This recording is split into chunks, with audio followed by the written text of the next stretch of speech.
유치권에 대해서 살펴보도록 하겠습니다. 그 유치권이라는 것은 등기되는 권리는 아니고요. 그 요건을 갖추면 당연히 성립하는 권리로 봅니다. 예를 들어 볼게요. 제가요, 시계를 하나 갖고 있습니다. 손목시계. 손목시계를 하나 갖고 있는데 뭐 중고 가격으로 좀 차던 거니까요. 시가가 한 10만 원 정도 된다고 볼게요. 10만 원 정도. 근데 이게 고장이 났습니다. 그래서 수리공한테 가서 물어봤더니 시계 수리공이 이거 고치는데 한 3만 원 정도 나올 것 같은데요 라고 얘기를 합니다. 그렇다고 한다면 그 시계의 가치는 얼마로 보는 게 맞죠? 7만 원으로 보는 게 맞죠. 그래서 제가 그 시계를 수리공한테 맡겼습니다. 예, 수리해 주세요 라고 맡겼습니다. 맡기고 나서 연락이 왔죠. 수리 다 됐다고. 그래서 찾으러 갔는데 제 시계 돌려주세요 라고 얘기를 하니까 시계 수리공은 당연히 저한테 뭐라고 그러겠습니까? 수리비 주세요 라고 얘기를 하겠죠. 네, 수리비 없는데요, 수리비 못 주는데요 라고 얘기하면 수리공은 당연히 또 저한테 저도 그럼 시계 못 내주는데요 라고 얘기를 하겠죠. 이게 유치권입니다. 그래서 유치권의 요건은요, 일단 채권이 있어야 되고요, 유치권을 주장하려면 받을 돈이 있어야 되죠. 그죠? 채권이 있어야 되고요. 또 점유를 하고 있어야 됩니다. 지금 시계로 예를 들었습니다만 유치권이라는 거는 부동산뿐만 아니라 동산에도 인정이 되는 권리거든요. 채권이 있죠. 무슨 채권입니까? 시계 수리비 청구권이라는 채권이 있고요. 금전 채권이 있고, 또 시계 수리공이 제 시계를 실제로 점유를 하고 있죠. 그죠? 이 점유, 요 두 가지 요건을 다 갖추고 있으면 인정되는 권리가 이 유치권입니다. 근데 제가 이제 3만 원이 없어요. 저거 뭐 다 고친 거니까 10만 원 가치는 있는 건데 3만 원이 없어서 그 시계를 지금 못 찾고 있습니다. 그러다가 선배한테 가서 얘기를 합니다. 형, 내가 10만 원짜리 시계를 수리를 맡겼는데 3만 원이 없어서 못 찾고 있어. 그러니까 3만 원 주면 형이 찾을 수 있으니까 그럼 7만 원 나한테 5만 원에 사. 얘기를 합니다. 그때 형이 5만 원? 5만 원에 사서 3만 원 물어주면 결국엔 8만 원에 사는 셈이 되니까 그래, 오케이. 그리고 저한테 5만 원을 줍니다. 그리고 나서 이 선배가 다시 시계 수리공한테 가서 시계 주세요. 이제는 내가 이 시계를 샀으니까 내 겁니다. 주세요 라고 얘기하면 수리공은 또 뭐라고 얘기합니까? 이 소유권이 누구한테 넘어갔는지 나는 그런 건 모르고요. 어찌됐든 나는 시계 수리비 3만 원을 받지 않는다라고 한다면 누구한테도 이 시계를 넘겨드릴 수 없습니다라고 얘기를 합니다. 당연하죠. 이게 경매로 보자고요. 제가 건물의 소유자고요. 제 건물에 대한 수리, 뭐 리모델링이라고 할게요. 그 수리를 한 업자가 시계 수리공이고요. 그리고 선배가 낙찰자입니다. 결국에 무슨 얘기냐면요, 유치권이 성립하는 부동산을 낙찰받게 되면 그 공사 비용을 물어주기 전까지는 그 부동산을 인도받을 수 없다. 그래서 유치권이라는 거는 분석이 굉장히 중요하다, 이렇게 얘기를 할 수 있습니다. 근데 채권이면 다 되느냐? 이게 굉장히 중요한데요. 다른 사례를 하나 들어볼게요. 제가 똑같이 시계를 가지고 있습니다. 10만 원짜리예요. 이번에는 고장나지는 않았어요. 근데 갑자기 술이 한 잔 먹고 싶은데 돈은 없고, 주위를 살펴보니까 전당포가 하나 있습니다. 그래서 전당포를 올라가서 시계를 맡기고 돈 좀 꺼주세요. 얼마까지 줄 수 있습니까? 그랬더니 전당포 주인이 이렇게 보더니 3만 원 드리겠습니다. 이럽니다. 그래서 네, 그거라도 주세요. 그리고 3만 원을 받아갖고 시계를 맡기고 기분 좋게 술 한 잔을 먹었습니다. 그리고 다음날 가서 전당포에 가서 시계 주세요 라고 얘기하면 전당포 주인은 뭐라고 얘기합니까? 3만 원 내놓으세요 라고 얘기를 하겠죠. 그죠? 3만 원 없는데요 라고 얘기를 하면 역시 시계 못 내드립니다 할 거고요. 똑같이 내가 선배한테 팔았다. 그럼 선배한테 팔았는데 선배가 가도 전당포 주인은 또 똑같이 얘기할 겁니다. 지금 외형적으로는 유치권하고 똑같은 형태인데요. 전당포는 우리가 대표적으로 얘기하는 질권이라고 얘기를 하거든요. 그건 유치권이 아니라, 시계 수리공이 시계를 쥐고 안 내줄 수 있는 권리는 유치권이라고 얘기를 하는데, 전당포 주인이 시계를 쥐고 안 내줄 수 있는 권리는 질권이라고 얘기를 합니다. 이 두 개의 차이는 뭘까요? 그 차이가 여기에 있는 겁니다. 채권에. 유치권의 피담보 채권이 될 수 있는 채권은요, 좀 용어가 애매하긴 합니다. 그 물건에 관하여 발생된 채권이라고 얘기를 합니다. 그 물건에 관하여 발생된 채권. 판례에서는 결련성이라고 표현을 하는데요. 유치권, 시계수리공은 그 시계를, 유치권의 목적이 되는 그 시계를 수리함으로 인해서 발생된 채권이죠. 그죠? 그래서 결련성이 인정된다라고 얘기를 하는 거고요. 질권, 전당포 주인이 갖고 있는 그 3만 원이라는 청구권은요, 그 시계 때문에 발생한 건 아니죠. 시계로 인해서 발생된 건 아니죠. 돈 꿔주면서 담보로 잡았을 뿐이지 이 시계와 직접적인 어떤 그 결련성은 없는 채권인 거죠. 이럴 때는 유치권이 인정이 안 되고 질권이라고 얘기를 하는 겁니다. 요게 좀 애매하기는 해요. 그 물건에 관하여. 상식적으로 우리가 생각을 하면 주택을 임차했습니다. 임차 보증금 냈죠. 그리고 나서 경매됐는데 대항력이 없고 확정일자도 좀 후순위로 받아가지고 경매 절차에서 배당을 다 못 받았습니다. 그랬을 때 임차인이 그 주택에 대하여 임차 보증금이라는 채권을 갖고 유치권을 주장할 수 있느냐? 그럼 유치권을 주장하려면 그 채권이 그 부동산에 관하여 발생된 채권이어야 하는데 임차 보증금, 그 부동산에 관하여 발생된 채권이라고 볼 수도 있지 않을까요? 그죠? 그러나 우리 판례는 임차 보증금 반환 채권이라는 것은 그 부동산과 결련성이 없다라고 아주 일관되고도 확고한 입장을 보여주고 있습니다. 그래서 임차 보증금 반환 채권으로 유치권을 주장하는 것은 성립의 여지가 없습니다. 그래서 어떤 채권들이 유치권의 피담보 채권이 되고 어떤 채권들이 유치권의 피담보 채권이 되지 않는지를 제가 여러 판례를 봤더니요, 조금 100% 맞는 건 아니지만 거의 90% 이상 맞아 들어가는 게 뭐냐면요, 그 채권 투여된 돈으로 인해 가지고 그 목적물, 우리 부동산 경매니까 부동산이라고 표현을 할게요. 부동산의 뭐가 가치가 증가된 경우는 유치권의 피담보 채권으로 인정이 되고요. 그렇지 않은 경우는 인정이 안 되더라고요. 물론 법률적인 구분 방법은 아닙니다. 시험 나오면 이렇게 쓰시면 틀려요. 근데 결과적으로 봤을 때 건물을 리모델링 했다? 그러면 건물의 가치가 올라갔겠죠.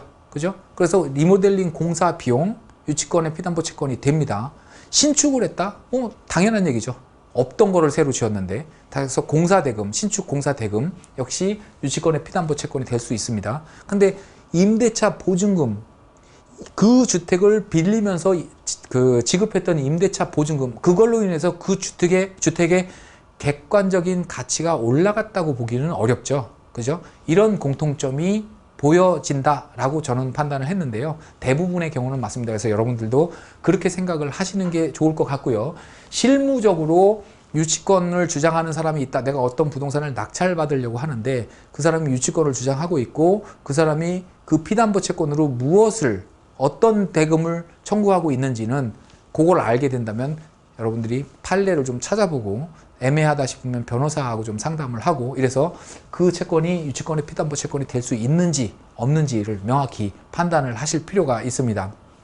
결론적으로 유치권이라는 것은 채권과 점유라는 요건을 갖추게 되면 성립을 하는 건데요. 점유는 왜 하라고 그러는 걸까요? 점유. 유치권자가 공사업자 바빠 죽겠는데 여기저기 가서 이제 공사 많이 해야 되는데 점유하고 있으랍니다. 그죠? 근데 이 점유라는 요건, 우리 앞에 시간에서 배웠던 주택임대차보호법에서도 마찬가지고요. 점유라는 요건을 왜 부여하고 있냐면요. 유치권이라는 것은 등기하는 권리가 아니라고 말씀을 드렸고요. 그죠? 등기하지 않으니까 공시를 못하는 거죠. 만세에, 세상에 내가 이런 권리를 갖고 있습니다. 그러니까 이 부동산에 관하여 법률 행위를 하는 누구라도 그건 알고 하세요 라는 공시를 할 수 있는 방법이 없고요. 그 공시의 요건으로 점유를 강제하고 있는 겁니다. 그래서 유치권이 신고가 돼 있다라고 해서 법원에 현장에 가게 되면은요, 대부분 유치권, 하다못해 프랜카드라도 걸려 있어야 됩니다. 걸려 있어야 되고, 점유하는 사람도 없고, 프랜카드도 없고, 누가 봐도 유치권이 있다라고 보여지지 않는다고 한다면 그 유치권은 성립하기가 어렵습니다. 또 하나 이 유치권에 대해서 많은 오해가 있는 게 뭐냐면요. 경매 개시 결정이 되면은요, 우리 경매 절차 공부할 때 경매 개시 결정이 되면 그 부동산에 대한 압류의 효력이 발생한다 라고 말씀을 드렸고요. 압류의 효력이 발생하기 때문에 그 이후에는 그 부동산은 어떤 담보의 목적물이 될 수 없다라는 효력이 발생을 하고요. 그래서 경매 개시 결정 등기 이후에 성립 중요합니다. 성립한 유치권으로는 낙찰자한테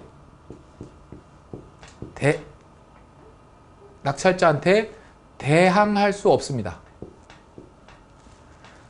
경매 개시 결정이 등기된 후에 그 이후에 성립한, 다시 말해서 그 이후에 채권이 발생했다든가 그 이후에 점유를 개시했다든가 두 가지 요건이 다 충족돼야 유치권이 성립하는 거니까요.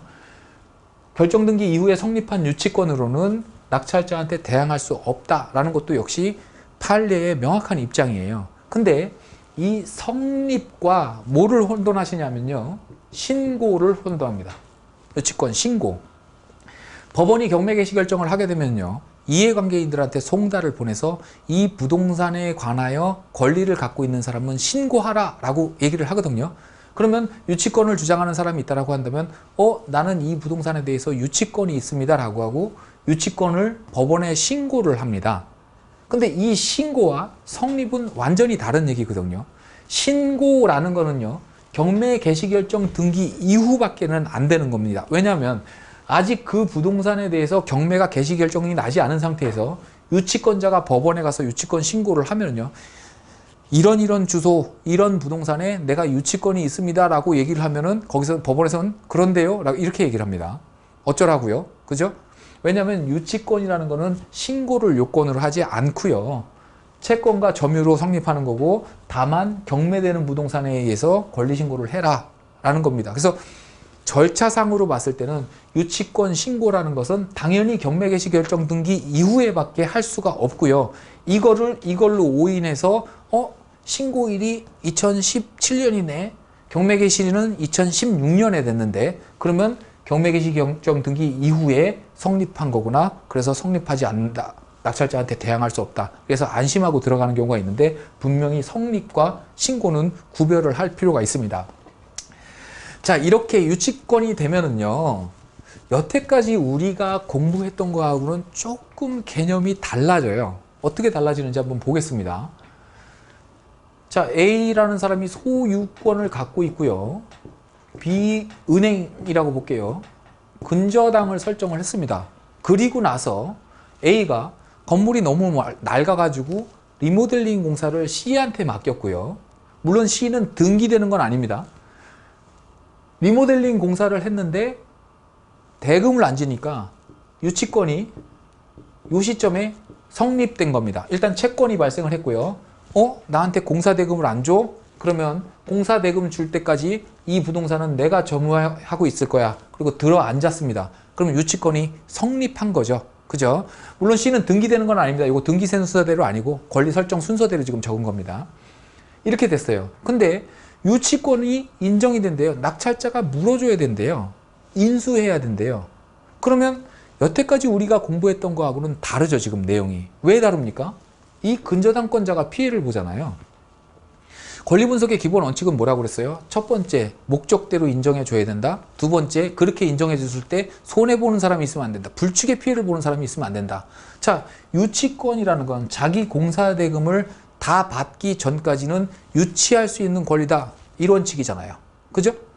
그걸 적용하는데 근저당권 설정 당시에 없었던 유치권이 새롭게 생기면서 그걸 인수시킨다? 그럼 얘가 손해를 보니까 안 된다. 여태까지 우리 그렇게 공부했잖아요. 근데 이 유치권은 인수가 됩니다. 물론 성립한다는 전제하에 말씀드리는 겁니다. 인수가 됩니다. 다르지 않느냐? 실무적으로는 다른 게 맞습니다. 그러나 법은 그렇게 안 보는 게 뭐냐면요, 이 부동산이 예를 들어서 10억 가치가 있습니다. 10억 가치. 그리고 B가 돈을 꿔줄 때는 담보 가치를 조사를 했을 거고요.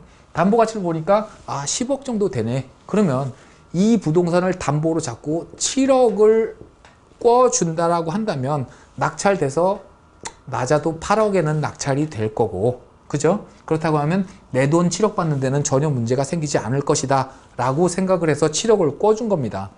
그리고 나서 유치권자가 리모델링 3억이 들어갔어요. 그죠? 근데 이 3억을 인수시킵니다. 인수시키면 낙찰자들 8억에 받을 사람은 결국에는 이거 물어주는 것까지 생각을 해서 5억의 낙찰을 받겠죠. 그죠? 유치권의 부담만큼 낮은 금액으로 받으니까. 그럼 결국에는 근저당권자는 2억을 손해볼 수밖에 없어요. 이게 실무인데 법 논리는 이렇게 보질 않고요. 10억짜리 부동산에 대해서 3억의 공사가 진행됐다라고 한다면 이 부동산의 가치는 얼마가 됐을 것이다? 최소한 13억 이상은 됐을 것이다 라고 보는 겁니다. 13억 이상 됐을 것이다. 그래서 그렇다고 한다면 11억 정도에는 낙찰이 될 것이고 유치권을 물어줘야 되는 입찰자들은 11억에서 3억을 뺀 8억의 낙찰을 받을 것이다. 처음하고 똑같죠. 그죠?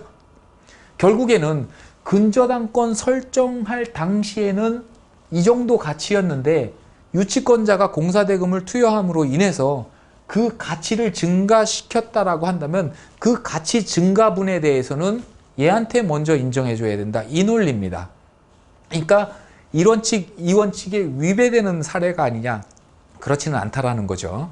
그러나 실질적으로는 리모델링 공사비 3억 투자했다고 해서 그 부동산의 가치가 3억이 증가되나요? 그렇지는 않죠. 그래서 사실은 법논리하고 실무하고는 많은 좀 괴리가 있는 권리가 이 유치권이고요. 그리고 이 유치권이라는 거는 일단 신고가 되면은요, 법원에서는 유치권 신고 있음, 공사업자 시 금 3억 원에 대한 유치권 신고 있음 하고 매각 물권 명세서에 그 취지가 기재가 돼요. 그거는 신고가 있다라는 얘기일 뿐이지 성립한다는 얘기는 아닙니다. 왜냐면요, 민사라는 거는 분쟁 해결의 목적이 있고요. 분쟁이 발생하지 않았다면, 또 설령 분쟁이 발생했다고 하더라도 분쟁 당사자 중에 누가 법원에다가 우리 이런 분쟁이 발생했으니까 이것 좀 해결해 주세요 라고 신청을 하지 않는 한, 그 신청이 뭐예요? 소송이죠. 소장을 제출하지 않는 한 법원은 개입할 수 없습니다. 월권이 되는 거예요. 간단한 예로 제가 친구한테 돈 1,000만 원을 꿔줬습니다. 그 친구가 안 갚아요. 돈을 안 갚으니까 법원에다 소송을 합니다. 대여금 반환 청구 소송. 그럼 법원이 개입을 하죠. 그죠? 근데 돈 꿔줬는데 안 갚아요. 어려워서 못 갚습니다. 워낙 친한 사이고 나는 좀 여유가 있고, 친구야 걱정하지 마. 그냥 내가 너 그거 도와준 걸로 생각해. 부담 갖지 마 라고 했는데 갑자기 판사님이 탁 튀어나와가지고 무슨 소리야, 꺼줬으면 받아야지. 이러지는 않는다라는 거죠. 유치권 신고가 됐다라는 사정만으로는 분쟁이 발생했다고 보기도 어렵고요. 유치권 또는 건물주, 선순위 근저당권자, 이해관계인 누구도 유치권의 확인을 다투는, 부존재의 확인을 다투는 소장이 제출하지 않는다라고 한다면 법원은 개입을 못하는 겁니다. 그래서 사실만, 유치권 신고 있음, 이렇게 사실만 표시를 하는 거예요. 근데 이게 많이 악용이 되는 게 뭐냐면요, 경매 절차에 있어서 자기가 낙찰을 받으려고, 주로 이해관계인이죠, 소유자가 자기는 입찰을 못하니까 자기 지인을 통해서 결국엔 낙찰을 받으려고 이 가격의 가격을 낙찰 가격을 떨어뜨리려고 리스크를 만드는 용도로 유치권 신고가 많이 활용이 됩니다. 그래서 요즘은 유치권에 대한 공부들 많이 하셨기 때문에 웬만한 유치권 갖고는 겁들을 안 먹는데, 문제는 뭐가 문제냐 하면요, 유치권 신고가 돼 있는 부동산 경매 낙찰 물건에 대해서는 은행이 대출을 안 해주는 경우가 대부분입니다. 그래서 예를 들어서 20억짜리를 낙찰을 받는다. 큰 상가 건물인데 20억짜리를 낙찰을 받는다. 그러면 물론 차주, 돈을 빌리는 사람의 신용 상태나 뭐 연소득이나 이런 거에 따라서 달라질 수 있는데, 많이 받으면 한 15억까지도 대출을 받을 수 있거든요. 결국엔 5억, 기타 비용까지 해도 한 6억, 7억 정도면 그 부동산을 취득할 수가 있는데, 유치권 신고가 들어오게 되면 은행이 대출을 거부하고요. 그러면 결국에는 21억, 22억이라는 돈이 현찰이 필요하다는 거죠. 그래서 돈이 있는 사람들이, 심지어는 이 부동산 경매의 이해관계인이 아닌 사람이 없는 공사업체를 그냥 작성을 해서 우편으로 유치권 신고를 하는 경우까지 있습니다. 심지어는. 그러면 우편 접수 되겠죠. 우편 접수 돼가지고 유치권 신고 있다라고 한다면 대출이 안 되니까 현금을 갖고 있지 않은 사람은 그 시도를 할 수가 없고요. 결국에는 그들만의 리그가 되는 겁니다. 돈 있는 사람들끼리. 그래서 유치권이 이런 부작용들이 많다 보니까 결국에는 유치권 폐지가 국회에 상정이 됐어요. 야, 유치권 이제 없애자. 등기된 건물에 한해서는 유치권 그 행사할 수 없게끔 하자라는 내용을 근간으로 한 유치권 폐지안이 올라갔는데 아직까지 국회를 통과를 못하고 있습니다. 꽤 오래전에 올라갔는데. 그래서 그거에 대한 것은 인터넷에 많이 글이 올라와 있으니까요. 어떤 안이 상정되어 있는지 그런 거는 한번 또 그 재미삼아 보실 필요도 있습니다. 자, 이게 유치권이고요. 지금까지 말씀드렸던 건 굳이 꼭 집어서 얘기하면 민사유치권입니다. 민사유치권. 민법에서 규정하고 있는 민사유치권. 근데 상법에서도 이 유치권을 또 규정을 하고 있어요. 뭐냐면요. 이때 상법에서 규정하고 있는 것도 역시 채권과 점유인데요. 요건은 똑같은데 민법에서는 이 채권에 대해서 결련성을 강조하고 있었죠. 그죠? 조건이 그 물건에 관하여 발생한 채권으로 규정하고 있었는데요. 상사유치권은요. 점유는 마찬가지고 당연히 유치할 수 있는 권리니까 유치는 하고 있어야겠죠. 그죠? 이건 당연한 거고 상사유치권에서 요건으로 하고 있는 채권이라는 거는요. 상행위입니다. 상행위로 인해서 발생된 채권. 예를 들어 볼게요. 어떤 상가 소유자가 치킨집을 하고 있습니다. 치킨집. 나는 주류업자예요. 술을 대죠. 맥주 같은 거를 댑니다. 그러면 주류를 댔는데 월말에 계산을 받기로 했는데 안 주네요, 돈을. 그러니까 내가 밤에 찾아가서 사장님 술값 안 주실 것 같으면 이거 내가 유치권 행사하게 내가 들어가겠습니다. 그래서 인정받고 그거를 들어 앉았어요. 그러면 이거는 술값이죠. 술 공급한 비용이니까 민사유치권으로서 결련성은 인정이 안 됩니다. 근데 상사유치권으로는 상행위로 인해서 발생된 채권이기 때문에 이게 상사유치권은 인정이 됩니다. 이렇게 유치권은 민사유치권과 상사유치권이 따로 있다는 걸 좀 아시고요. 근데 조금 센스가 있으신 분들은 어라 하고 그 고개를 좀 갸우뚱하실 것 같은데, 자, 유치권은 나중에 성립이 됐다고 하더라도 순위불문하고 인정되는 취지가 뭐라 그랬죠? 그 부동산에 관한 채권. 그래서 그만큼 그 자금이 투여가 됐다라고 한다면 그 부동산의 가치가 그만큼 증가했을 것이다 라는 전제하에 순위불문이었는데 얘는 그게 아니잖아요. 그죠? 상가에다가 내가 술 공급했다? 그 부동산의 가치가 올라갔습니까? 안 올라갔잖아요. 그럼에도 불구하고 유치권을 인정한다? 야, 이거는 뭔가 잘못됐다. 그죠? 그런데 법이 그렇게 허술하지 않습니다. 상사 유치권은요, 그 유치권 자체는 인정이 되지만, 유치권 자체는 인정이 되지만, 근저당권, 소위 말하는 말소기준 권리 이후에 성립한 상사 유치권은 근저당권자한테 대항 못하고 낙찰자가 인수하지 않습니다. 여태까지 공부했던 거하고 똑같죠? 지상권, 원래 인수되는 거지만 돈 받는 권리 후순위로 성립한 거는 소멸되는 거. 얘도 마찬가지입니다. 얘는 상사유치권은 그 부동산의 객관적인 가치를 올렸다고 보기가 어렵기 때문에 그런 겁니다. 그럼에도 불구하고 인정해준다 그러면 이 근저당권자가 손해를 보잖아요. 불축의 피해를 보는 거잖아요. 그렇죠? 그래서 여기서도 역시 이런 칙, 이런 칙은 깨지지 않고 그대로 인정이 되는 겁니다. 자, 이 유치권이 신고된 부동산에 대해서요. 많은 얘기들이 있습니다. 뭐 강의도 많고 책도 많고 또 실제로 투자를 하시는 분들도 뭐라고 얘기를 하냐면요. 법률적인 요건을 보고 이 유치권은 깰 수 있다. 뭐 이러시는 분들이 많이 있어요. 물론 그렇게 또 뭐 우리 우스갯소리로 전투 투자 이렇게 얘기를 하는데요. 리스크 있는 물건만 낙찰 받아가지고 2년, 3년 소송을 거치면서 그걸 깨가지고 큰 수익을 내는 분들이 계시긴 계십니다. 그게 나쁜 방법은 아니긴 한데요. 유치권이라는 거는 물어줄 생각으로 낙찰을 받는 게 사실은 맞습니다. 예를 들어 볼게요. 감정가 10억짜리입니다. 내가 8억에 낙찰받을 의향이 있어요. 아무런 하자가 없다라고 보면. 근데 유치권이 3억 들어와 있습니다. 그러면 나는 5억에 받으면 되죠. 그죠? 그리고 3억 물어주면 되죠. 근데 5억에 낙찰을 받으려고 하니까 이 유치권을 무시하는 사람들이 굉장히 많거든요.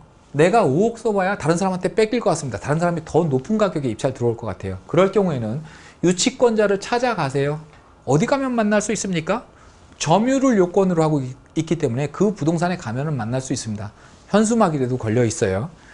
유치권자를 찾아가서 물어봅니다. 협의를 하는 거죠.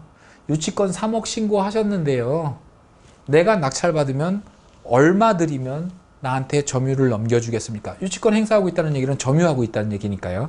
나한테 제가 얼마를 드리면 이 부동산을 나한테 넘겨주시겠습니까? 물어봐요.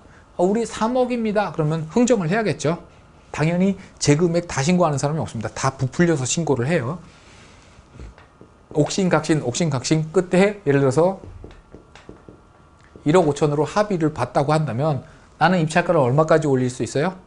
6억 5천까지 올릴 수 있죠. 그죠? 어쨌든 나는 8억에 살 생각이 있었던 거니까 이렇게 해결을 하는 게 맞아요. 주의할 점은 뭐냐면 이렇게 합의가 됐습니다. 좋았습니다. 1억 5천만 원만 주면 내가 넘겨드릴게요 라고 얘기를 합니다. 그러면서 조건으로 붙는 게 뭐냐면 지금 당장 내 유치권을 사가라 라고 얘기를 합니다. 자, 유치권이라는 거는 우리 민법이 규정하고 있는 물건이고요. 이 물건이라는 거는 물론 채권자가 변경됐다는 통지는 해야 되지만 동의를 구해야 되는 건 아닙니다. 채무자의 동의 없이도 얼마든지 양도 양수가 가능해요.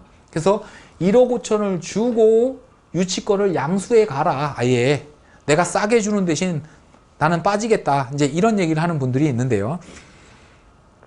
절대 응하시면 안 됩니다. 왜냐하면 이 유치권을 양수하는 순간 내가 유치권자가 되는 거고요. 그럼 나는 뭘 해야 돼요? 점유를 하고 있어야 됩니다. 그죠? 점유의 요건을 상실하면 유치권은 깨지는 거기 때문에 점유를 계속 하고 있어야 되고요. 그것만이 문제가 아니라 1억 5천에 샀으니까 나는 6억 5천에 입찰 들어가죠. 근데 누군가 7억에 들어옵니다. 그래서 뺏겨버리면 이 사람은 나를 상대로 유치권 부존재 확인해서 또는 명도 소송이 들어올 거고요. 그러면 나는 적법한 유치권자다라는 거 갖고 대항을 해야 될 텐데 그 대항하는 방법은 뭡니까? 채권의 결련성이 있어야 된다고. 그죠? 그리고 실제로 받을 돈이 3억이다 내지는 1억 5천이다라는 걸 입증해야 되는데 나는 그 공사를 직접 한 사람이 아닙니다. 그리고 먼저 나한테 1억 5천의 유치권을 팔고 간 사람 다시 전화해서 물어봐야 나는 팔고 나왔으니까 나한테 더 이상 전화하지 마세요. 이 소리밖에 안 돌아옵니다. 그러면 공사를 하지도 않은 내 입장에서 실제로 공사 대금이 이만큼 들어갔다라는 것을 입증하기라는 건 굉장히 어려운 일이고요. 거기서 유치권이 존재하지 않는다라는 쪽으로 판결이 나면 나는 이 1억 5천 그냥 날리는 겁니다. 이해 가셨죠? 그래서 유치권이라는 거는 사전에 합의하고 물어줄 돈을 미리 합의하고 들어가는 게 제일 좋고요. 그 합의가 됐다라고 한다면 확인서 정도 받아놓는 게 제일 좋습니다. 물론 사인 간에 주고받은 확인서라는 거는 그 자체로 법적 구속력이 있지는 않습니다.